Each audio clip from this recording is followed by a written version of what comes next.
Good morning, children. Welcome back.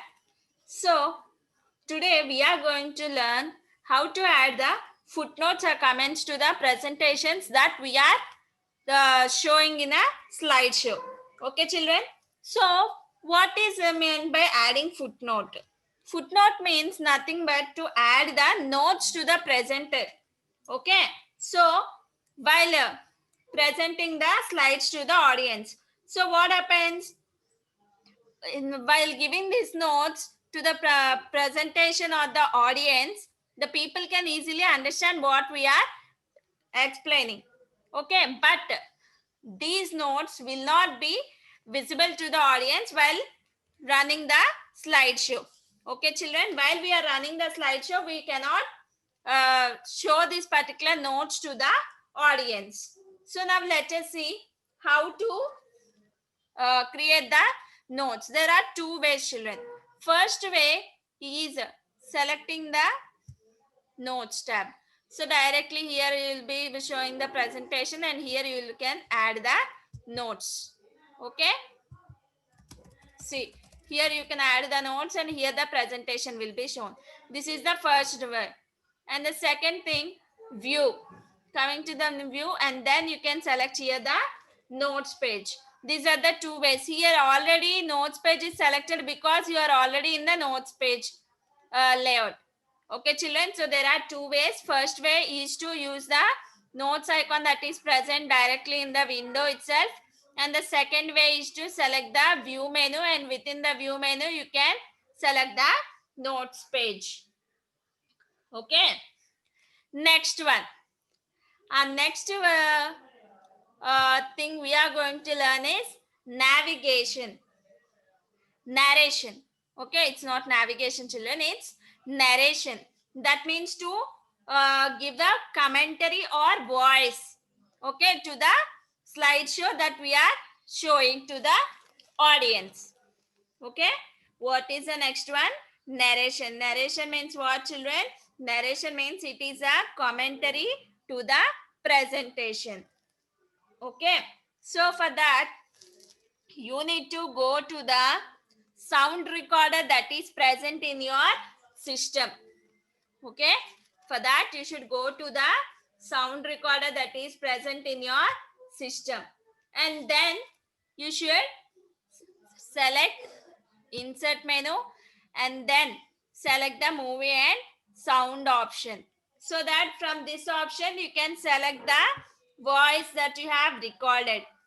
Okay, so when you have selected any particular sound that you have recorded, it will be displayed on the slide.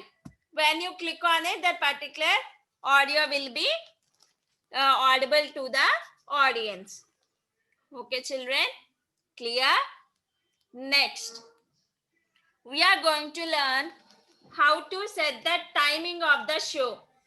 Okay, that means we can fix some certain time.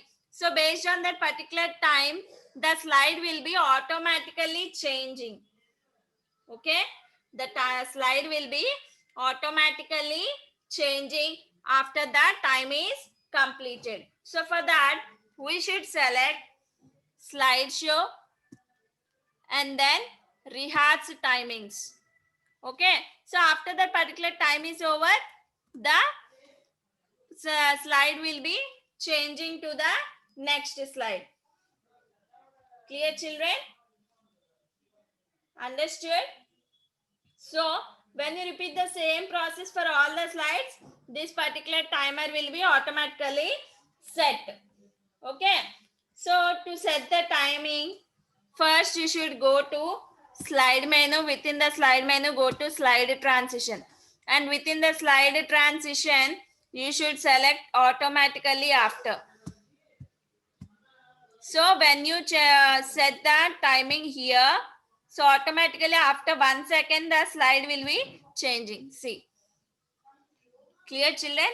Because I am not creating any slides over here, it is not changing. Okay, if you are adding 2 or 3 slides, children, what happens after when you have selected automatically after the time setting, after that particular time, the slide will be automatically changing. Okay, to the next slide. If there are 2 to 3 slides here, so let me show you. X, Y, here also.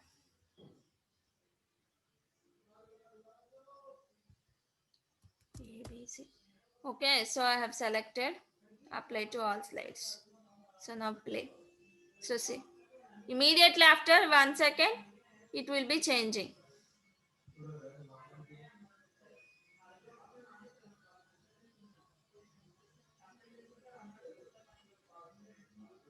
Okay, it is coming back to the original position. Okay, like that. Next.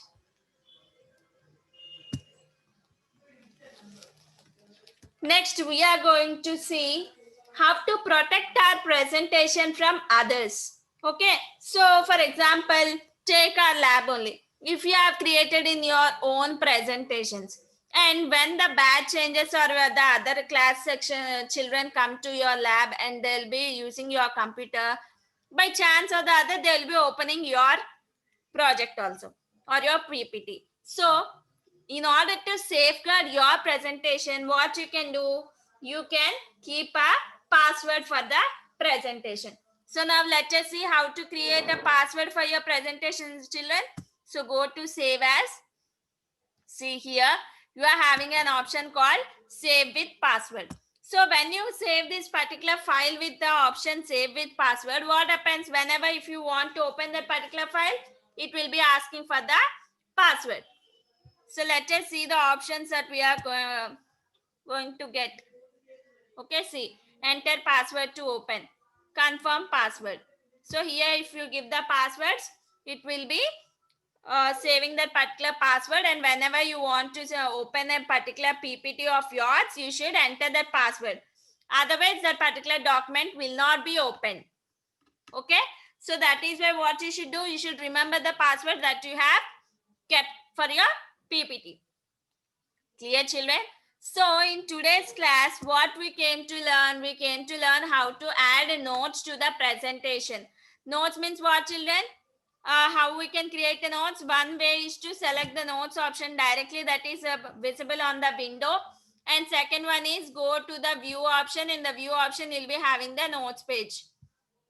Okay, this is the first thing that you have learned today. And second one is narration. Narration means to give the voice over to the PPT that you have created. For that you should go to the sound recorder that is present in your system. After that, go to insert menu and select the option movie and sound. Okay, so from this particular window you can select the file. This is the second thing you have learned. And the third thing is to set the time. That means automatically after some time the slides will be changing. For that, you should go to slideshow. Within slideshow, slide transition. Okay, children?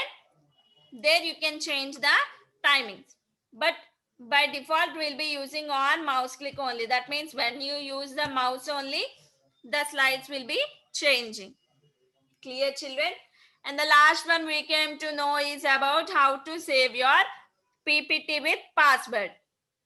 Okay, when you will be selecting save option, you'll be getting a option save with password. When you click on it, you should give a password and confirm the password and click on OK. So in order, whenever you want to this PPT, open this PPT, you should provide the password. Otherwise, you cannot open the PPT that you have created. So I think you all understood today's lesson, children. So with this, we have completed our fourth lesson. Okay. So from next week onwards, our revision starts, children. Okay. Thank you. Bye, children. Meet you again in the next class.